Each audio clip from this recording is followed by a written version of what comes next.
Pourquoi les clients dans le monde entier ne respectent pas ton métier de designer? Et comment inverser les rapports de la force? Le problème n'est pas les clients, le problème c'est ton positionnement. Mes chers créateurs, si aujourd'hui un client négocie ton prix comme au marché, si on modifie ton logo 10 fois, 15 fois, est-ce que tu peux me reproduire encore de nouveau? Est-ce que tu peux essayer encore de refaire encore mieux? Si on te paye quand il veut, ce n'est pas un manque de respect, c'est un manque de structure. Un client ne respecte jamais ce qu'il peut contrôler. Et il contrôle toujours ce qui n'a pas de cadre. C'est ce que vous devez premièrement savoir lorsque vous êtes au devant d'un client.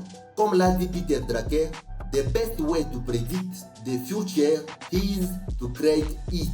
En français, cela veut tout simplement signifier que la meilleure manière de prédire son avenir, c'est de le construire soi-même.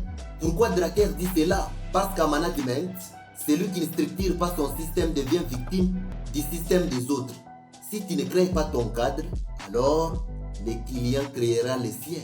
Et à cause de cela, tu perdras les rapports de force. C'est comme ça que le disait Victor Hugo, si la jeunesse savait, la vieillesse pourrait.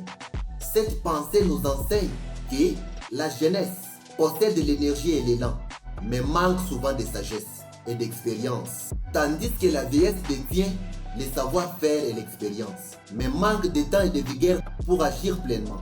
Hugo voulait tout simplement montrer que le pouvoir véritable d'action naît de la combinaison du savoir et de l'expérience.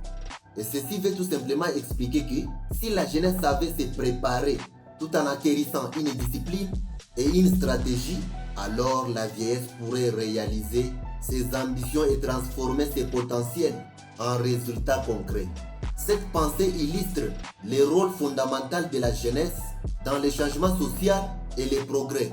Elle est à la fois un avertissement et un encouragement à ne pas perdre son potentiel, car l'expérience seule, sans préparation et action, ne suffit jamais à accomplir de grandes choses. Comprenez qu'ici nous abordons ce sujet dans un angle principal qui établit sans fausse modestie les rapports de forces externes, tout en parlant de contrats avec des clients face aux designers, modification infinie de vos conceptions graphiques, réception du paiement parfois en retard après avoir conçu, et enfin le manque de positionnement face aux clients. C'est un sujet très orienté. On découvre alors comment les clients te perçoivent et pourquoi ils ne te respectent pas. Le problème est visible à l'extérieur. La première clé de cette thématique est celle qui nous avoue que le respect est une perception et non pas une émotion.